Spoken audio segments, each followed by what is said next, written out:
Hello, and welcome back to Creepy Stories by the Fire. And today's reading, we're going to be doing The Devil Game, another creepypasta with an estimated reading time of 20 minutes. However, for the sake of this video, I have a feeling it will go for a lot longer. Pray, for devils have no reason. Satan waits to curse your ways. Have you seen it in his eyes in the sunset? Have you wondered if he's laughing when he plays? Kansas, The Devil Game. This is a set of instructions for how to speak with the devil, which of those of you with any sort of brains at all might note is a patiently moronic proposition on the face of it, likely to culminate in any number of thoroughly unpleasant fates. Honestly, it would probably be smarter to publish your credit card number on Facebook, or take up a career in crocodile wrestling. But then, that isn't going to stop you, is it? Not if you're sincerely interested, at least. Technically, if you do anything just right, there's a fair chance you'll walk away scot-free. And that seems to be reason enough for some people to decide that it's a good idea, especially if you're the fate-tempting, thrill-seeking, scare-junkie type, or the desperate type. Which brings me to a point of clarification I ought to make. This is not a manual for making any kind of partisan bargain. You know, the whole sell your soul type of deal. Although if you happen to bring it up in conversation, he certainly wouldn't be one to refuse. Following, though, with such a foolhardy bargain, however, would necessitate removing some the protections which you will put in place of your conversation, and I don't think I need to spell it out for you why that would be a bad idea. If you're really mathematically impaired enough to want to trade something that will last an infinite number of years for something that might last about 90 tops, there are plenty of other rituals out there for you to follow. This one, if performed correctly, should only allow the two of you to talk. This perhaps begs the question of why exactly you would want to speak with the devil in the first place. Maybe some of you like the idea of making small talk with extremely dangerous occult entities, but for the sake of the human race, I hope most of you aren't quite that stupid. Short answer is, he knows things that some of you may have a deep vested interest in finding out. I mean, he's not omniscient or anything, much as he might like to pretend otherwise. He's not God, but he's definitely got supernatural advantage over the kind of knowledge any human would be able to obtain. For example, he probably wouldn't be able to predict when the next world war will happen, or tell you the cure for cancer, but he could very well be able to predict the winning number of tomorrow's 500 million Powerball drawing, or tell you what deadly, undiagnosed condition might be affecting one of your loved ones. Of course, the Prince of Darkness doesn't just go around giving out winning lottery numbers to anybody who asks, and trusting any sort of information obtained from a being commonly described as the father of all lies is liable to land you in a worse situation than when you were in when you started.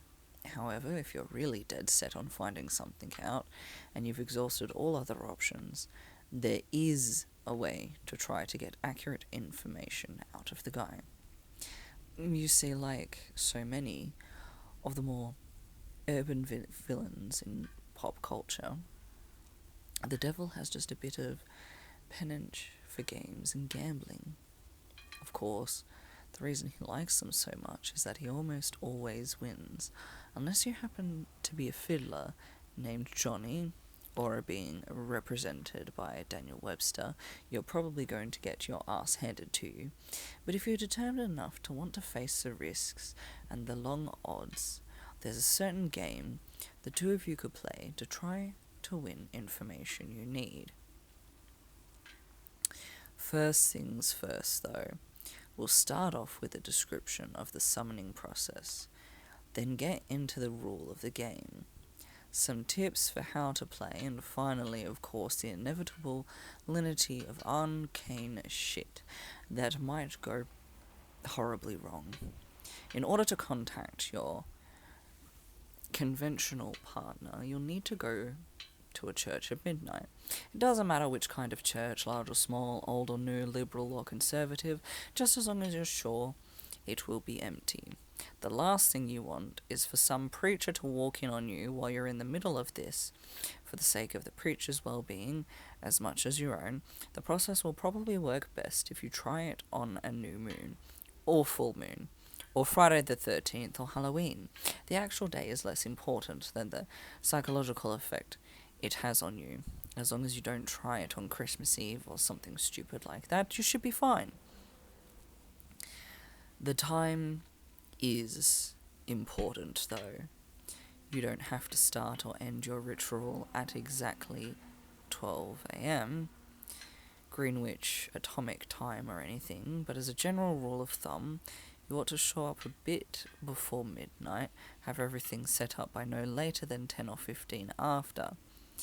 Show up a lot before midnight if you don't know how you're going to get in.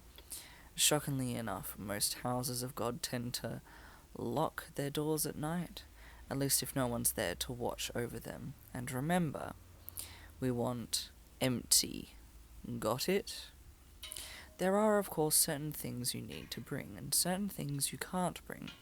For this ritual, you will need a full can of salt. You won't need to use all of it, but it's always better to have more than you need than to have less. 7 candles, red or white being preferable. Something to light candles with. You would be shocked how often people forget this. Occult ritual or not, they aren't going to magically light themselves. A length of red string rope yarn or thread. A full-length floor or wall mirror. Ideally, you'll want to find one of these already present in the church. They're a bit unwieldy to be lugging around with you during a break-in. However, if there really aren't any there, you'll have to bring your own. You might also find it useful to bring some markers, pencils, paper, a flashlight, and any sort of tools that might be necessary to secure your entrance into the church. You will not be permitted to bring any electronic or timekeeping devices.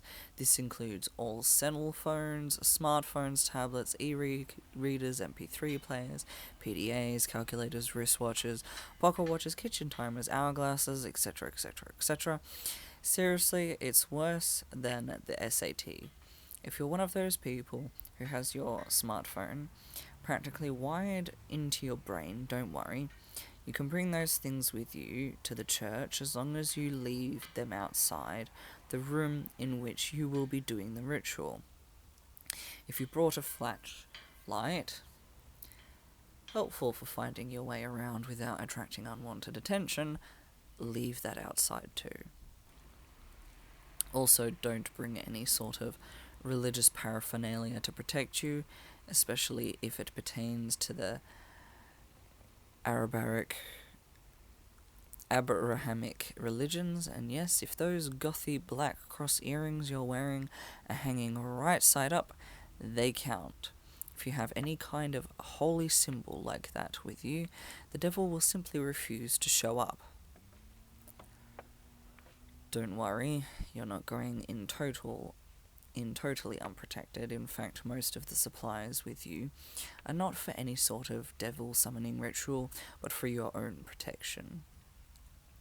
Old superstitions and folk magic, remedies to guard oneself from evil. From what I know of it, the effect's mostly based on the power of belief, so there are probably numerous other objects, artifacts, and procedures that would work just as well if you'd like to risk being left helpless in the mercy of the devil in order to test that theory. Feel free to experiment, however. For anyone without psychotic death wish, I'd recommend sticking to the ritual as follows. Once you're sure you have all the right supplies with you, make your way into the church and find some place to set up. It can be anywhere from the main sanctuary where devices are held, to a Sunday school classroom, to a walk-in supply closet, as long as you have sufficient amount of open floor space and are certain not to be disturbed. Set up your mirror first. This is where the devil will appear when you summon him, as much as you mustn't complete the summoning until you've laid down certain wards around it. First, surround the mirror with an unbroken circle of salt. If the mirror is hanging on a wall or door, lay down a semicircle around it instead, making sure that the salt touches the wall at both ends. Then wrap your red string around the mirror several times. The color red, especially red string, is symbolic of protection in the folklore of many cultures and religions. This is also why red candles are a good idea. Speaking of the candles, set them up around the outside of your circle or semicircle of salt, spaced at relatively even intervals. No, you do not have to get out measuring tape and make it exactly perfect, but do at least try to make it look as though it was set up by someone old enough to be trusted with matches. Light the candles in a clockwise fashion, being careful not to disturb the salt. If you break the circle, you'll have to start all over again. Once all the candles are lit and burning strongly, your protective wards are complete. You are now ready to proceed to the actual summoning. To do so, you first must get the devil's attention and demonstrate your resolve by performing some sort of sacrilegious act in the holy space. Turning a crucifix or cross upside down is fairly conventional, but it's not the only option. For example, I know of a kid who once fulfilled this requirement by scribbling obnoxious graffiti all over a painting of Jesus hanging in his Sunday school classroom. The nice thing about turning a cross upside down is that once you've finished your encounter, assuming you've survived it in one piece, you can just flip it right side up again and no one's the wiser.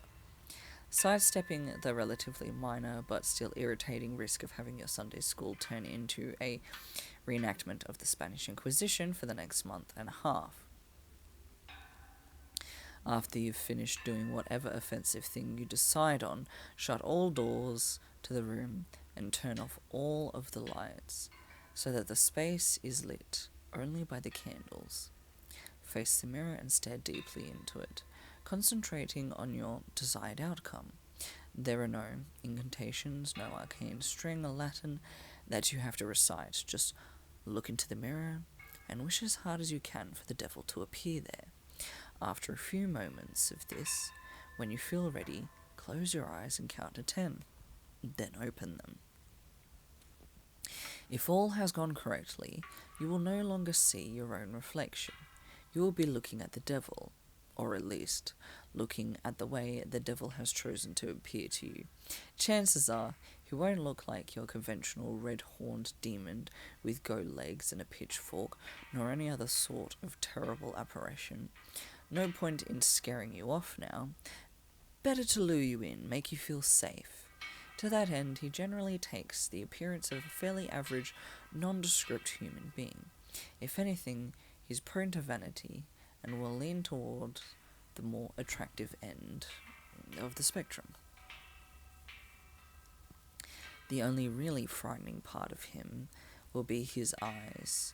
No matter how hard he tries, he can't hide the sinister gleam smouldering deep within them, the malevolent amusement and hunger, like the eyes of a spider contemplating a fly struggling in its web. Supremely confident, those eyes. Confident and without pity. Don't look into them too deeply, or you'll begin to feel helpless and paralyzed with dread, losing your hope and your will to fight. Since you'll probably be standing there, staring at him in a shock for a few moments, having on some level expected for the ritual to fail, he'll initiate the conversation by asking you what it is you desire from him. If you can gather your wits enough to string together a coherent sentence, you should respond with something like, I wish to challenge you in a game of question and response.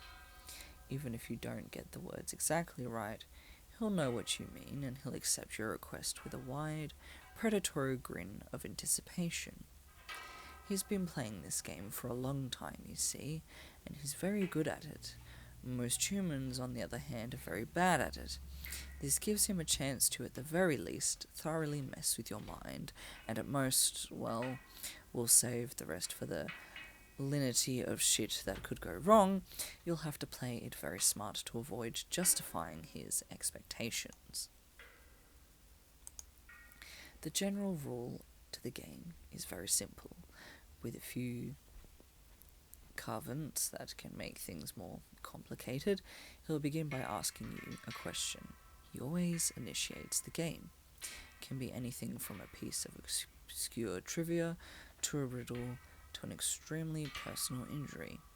Don't worry, you won't be immediately plunged into hell if you get the wrong answer or anything like that. As a matter of fact, he won't even tell you whether you got the answer right or wrong. After you've answered his question, you get to ask him one in return.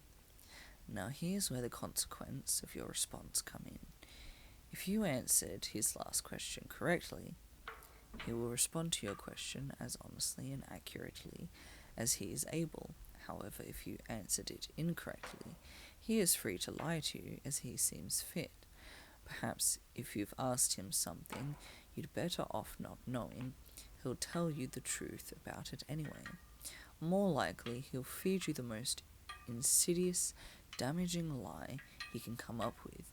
Either way, after he's responded, he'll ask you another question, and the process will repeat over and over again until you decide to call it quits.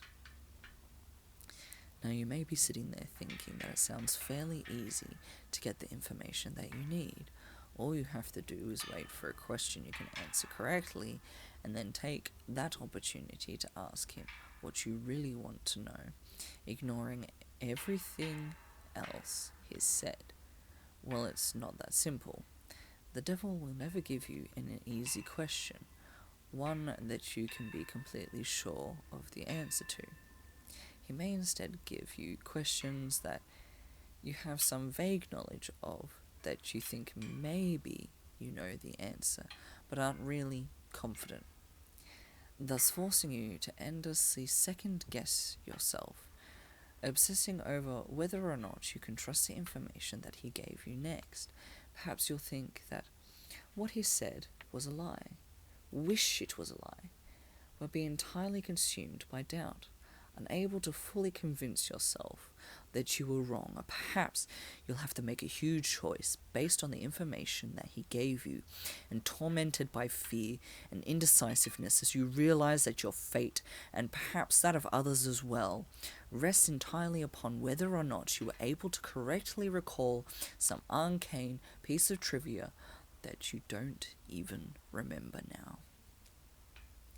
You'll never remember the exact question the devil asked you. By the way, that would make it too easy for you to go back and check on your response.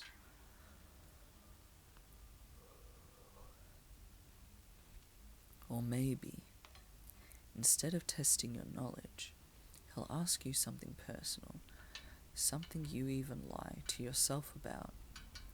You'll answer back to him, thinking you've gotten the question correct. No, I don't resent my sister. Yes, I would turn the money into the police, but he'll know better. He'll know better than you do that you're lying, and he'll lie to you in return, and you'll believe him. You'll believe him until you are no longer able to deceive yourself, and by then, it might be too late. Or maybe he won't even give you a chance to get an accurate response at all. Maybe he'll just ask you endless strings of completely impossible questions, making you more and more frustrated and disheartened as you realize you'll never be able to force him to tell you the truth.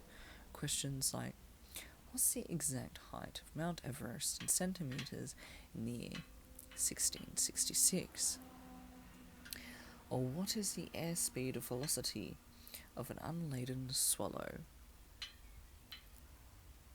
Although knowing his sense of humour, if he ever asks the latter, he might consider African or European a correct response. There are a couple of ways to short-circuit his particular strategy, however. Additional rules and courses of action that make the game more interesting and prevent you from being stonewalled completely.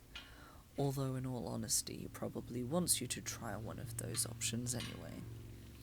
The first option is to ask him a riddle instead of a question. If you somehow manage to stump him and he answers the riddle wrong or gives up, he'll be obliged to give you a truthful response to your next question.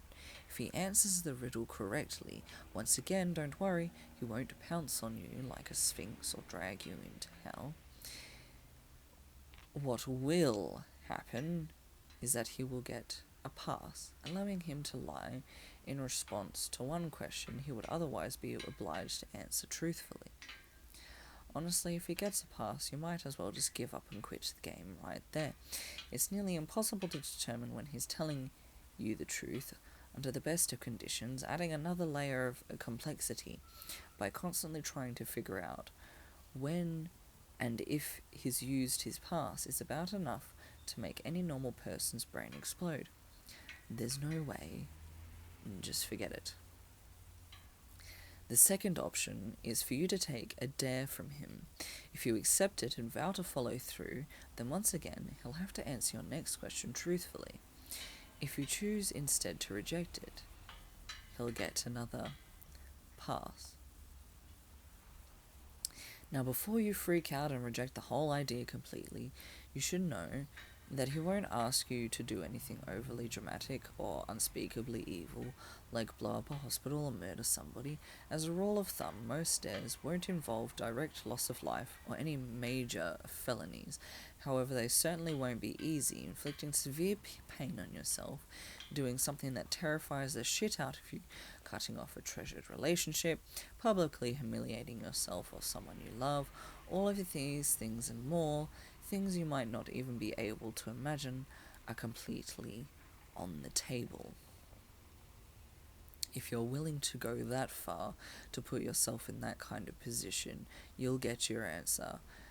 However, if he manages to come up with the thing you know you simply can't or won't do, well, then once again, you might as well just quit. Oh, and one last thing. Don't think you can just tell him you're going to do something and then not do it. If you accept a dare and then don't follow through with it, well, let's just say there will be consequences. Just suck it up, keep your promise no matter what it was. Trust me, you're better off that way. Finally, when you've either gotten the information you wanted or given up on it completely, you may end the ritual by simply thanking the devil for accepting your request, bowing politely at the waist, and bidding him farewell. The surface of the mirror will seem to swim and flicker for a moment, and then you will be looking at your own reflection again. Only when you are absolutely certain that you're looking into your own two eyes again, may you turn away from the mirror, flicker the lights back on, and begin dismantling your protections. Now, and this is important, even if you haven't gotten the information that you wanted, you must end the ritual in this manner before 66 minutes have elapsed. Well, I suppose that technically you have 66 minutes and 6 seconds, subtle, right? But if you're seriously going to try and cut it that close without any kind of time-keeping device, you're probably screwed anyway. I cannot emphasize enough how important it is that you keep to this time limit. I'll save the reason behind that for the end, but don't skip ahead. I've still got a few important tips on how to play. 1. Be very careful what sort of personal information you give out.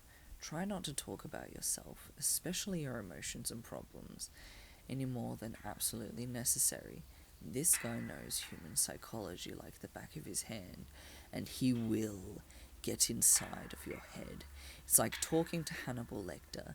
Give him enough to work with, and even if you don't believe a single word he says, he will still find ways to fuck with your mind like nobody's business. If anything he asks makes you even remotely uncomfortable, do not hesitate to lie through your teeth. There will be plenty of other questions. 2. On a similar note, try to keep the game on track and moving briskly. Unobstructed interactions of any kind are to be avoided. Chances are that at some point he will try to draw you off on a tangent, discussing something that fascinates you, analysing a response you've given him, or finding some other excuse to speak at length without moving the game forward. This is not only a waste of valuable time, but also another excellent opportunity to mess with your mind. 3. If you choose to give him a riddle, use one you've made up yourself. If your riddle has ever been written down anywhere at all, from the pages of The Hobbit to some long lost tome of ancient magic, he will already know the answer. That said, it still has to be a legitimate riddle with an answer that makes logical sense from some angle. You can't just ask something that, like, what screen has 10 legs and hops, then claim for some inexplicable reason that the answer was marshmallows, nor can you ask him a straight question like, what have I got in my pocket? He probably knows that anyway. There are no hard and fast rules to determine whether a riddle makes sense or not, but you're a reasonable human being.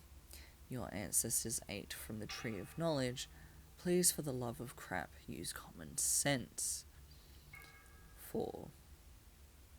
If you choose to take a dare, there is a slight chance that the devil will ask you to do something seemingly easy. Deliver a letter, for instance, or scribble a 10-digit number in a public restroom stall. If he does ask you for something like this, and you have even a shred of common decency in you, do not accept. Chances are that he's using you to further some sinister plot, one liable to ruin a lot of lives and harm a lot of people. Who knows? Maybe you're the type of person who really doesn't mind throwing an unknown number of total strangers under a bus to find out what you want to know, but at least be aware that that is what you're doing. 5. Last but not least, be very aware of the time. It might be helpful to do some practicing beforehand and get a feel for how long an hour is without watch. The devil will probably put off discussing the things you're most keen to find out for as long as he can. And as you near the 66-minute deadline, he'll start trying harder and harder to distract you, captivate you, and otherwise keep you playing until it's too late. He'll string you along, feed you little glimmers of false hope, keep you thinking, just a few more minutes, I'm almost there.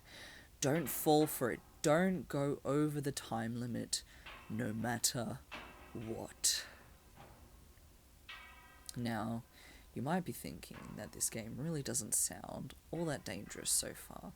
Threats of psychological damage rarely seem to carry the same weight as threats of physical damage, even though their costs are often just as great. Hate to burst your bubble, but the game is far from safe. There are plenty of ways for you to seriously screw yourself over both physically and mentally, not to mention spiritually. And it is with these that I will conclude in the vain hope that they may make some sort of impression. First, while you are speaking with the devil, do not let him out of your sight. Keep staring into the mirror no matter what happens. He will undoubtedly try various tricks to make you look away. You will hear noises behind you, feel eyes at the back of your neck, see shadowy phantoms within the depths of the mirror. A cold breath will blow upon you from behind, smelling like the crypt. A deep silence will settle, only to be interrupted by a loud smack directly behind your head, giving you about the worst jump scare you've ever had. Hell, the devil may even abandon a measure of his own dignified facade and give a sudden jump of feigned shock, shouting loudly and pointing behind you with a very convincing look of terror on his face. Whatever he might test you with, you must not look away from him. If you look away, you lose sight of him completely. Even for 1 second, you look back at the mirror to find him gone. Well, not gone, out of the mirror, in the room, with you. Exactly how much of your body the police will find the next morning and what state it's in will depend entirely on what sort of mood he's in. The same thing goes if you break any of the protections you laid down before beginning the ritual, interrupting the circle of salt, letting the red string unwind, knocking over a candle, letting one go out. Any of these things will free him from the mirror, and then, well, you're all a bunch of creative horror junkies. I'm sure you can fill in the blanks. On a different topic, you may reach a point in the game, probably after a long series of maddeningly impossible questions, where the devil asks you the deceptively simple question, what is your full name? You must not give it to him. Names can be things of great power, although the devil will, of course, already know your name. Telling it to him yourself is akin to inviting a vampire into your home. Your name is deeply synonymous with your own inner self, thus giving him your name is powerfully symbolic of giving him yourself. If you are foolish enough to make this mistake, all of your protections will be for naught, and he will seize upon your unwitting offer with malicious glee, stealing away your soul and dragging it back with him into hell. At least this way, the police will find a complete, unidentifiable body. As a matter of fact, your vacant shell will be totally unblemished, seemingly having dropped dead of sheer terror. Last, but certainly not least, there's a matter of what happens if you go over the time limit. This is arguably the worst thing you can do. You won't think so at first. The devil will give you no indication that you have in fact exceeded the time limit, and you will conclude the ritual as if nothing had gone wrong. Perhaps the devil's image in the mirror trembles and gives way. You'll see a particularly nasty, triumphant smirk flash across his face, but this will be easily diminished as your imagination. You'll turn the lights back on, gather your belongings, and go to leave the room, but when you open the door, you will see nothing. That's right, nothing, just flat white void, extending infinitely in all directions. Only the room, which was reflected in the mirror, will now exist. Incidentally, if you turn back to face the mirror again, you may catch a last glimpse of your own reflection.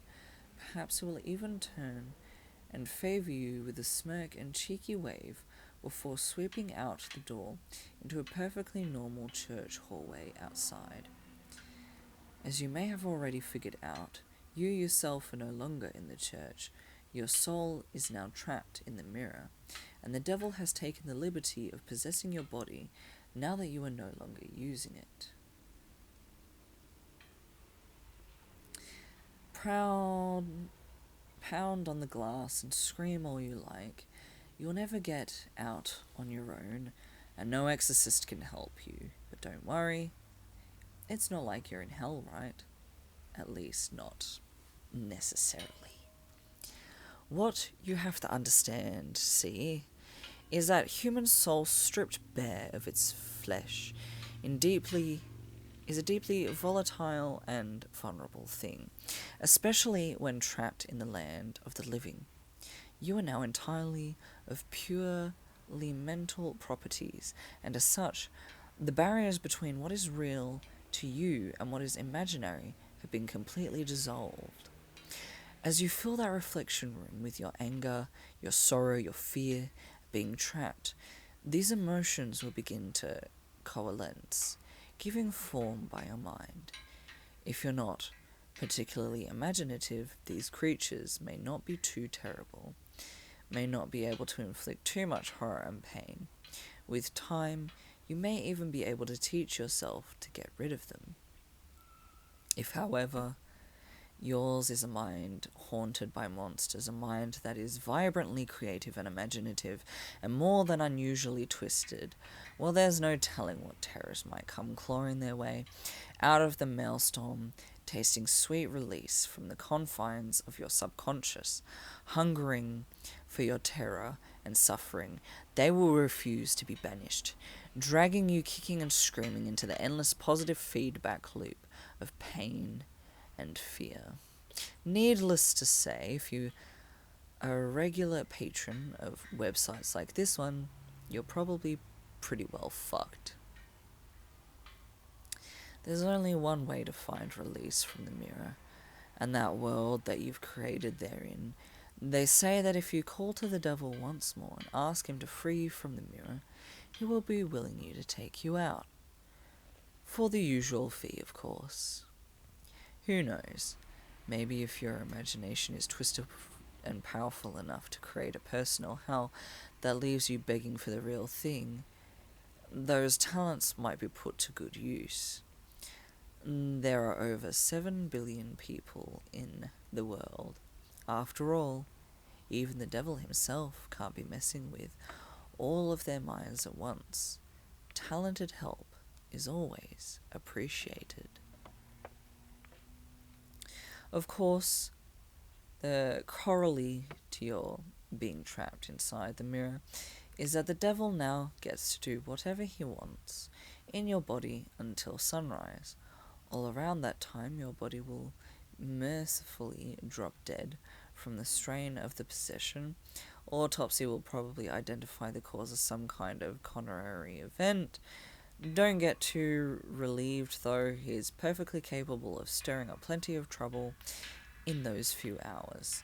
For instance, he may decide to do something big and dramatic, like purchase a large meat cleaver and go on some murder spree, starting with the names in your address book and working his way out to complete strangers if he has time. Or perhaps he'll focus on only one person, someone who trusts you completely, using your persona to get him or her alone and vulnerable, and then, well, no need to describe it here. Once again, I'm sure you can think of a few things. Starting to see why I called this the worst outcome yet. Of course, there's also a chance he won't lay a finger on any of your loved ones, instead deciding to do something a little more suitable for more insidious. Like, drop off a few nondescript, unmarked packages on certain doorsteps in the dangerous part of town, or locate a particular dusty, age-yellow text in the middle storeroom of your local library and intentionally misfile it in the young adult literature section, or whisper 7 very choice words into the ear of the distracted-looking young redhead waiting for the 3 a.m. subway train. Or maybe he'll decide that in his age of waning superstition, not enough people are getting interested in his games, and the knowledge of them is in danger of being lost. Maybe he'll decide he needs to get the word out a bit more, do a bit of networking, attract some new suckers, challenges. Maybe he'll take a quick peek at your browser history, see the impressionable, curious minds that are hanging out these days. Maybe he'll even write a quick tutorial in modern parlance rather than in some insecurable, obsolete, demonological test. Post it on the internet and see how many bites he gets. Maybe I really shouldn't have gone there, but if you've made it this far without shying, a little twist at the end isn't going to put you off. It is, dear reader, I'm sure there are plenty of intrepid adventures amongst you with burning questions you'd like answered, and you're all smart bunch. You know the pitfalls, you know the conventions, you live and breathe. This sort of thing, do you not? There's no way you'd fall into any obvious traps, right? You're not some Dick or Jane off the street. After all, you'd be bringing a whole new level of competition, you would. Oh, excuse me just a moment. I think I hear someone calling for me. What? You want out that badly already?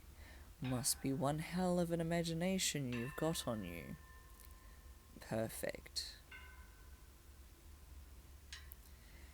And that is the end of the Devil Game.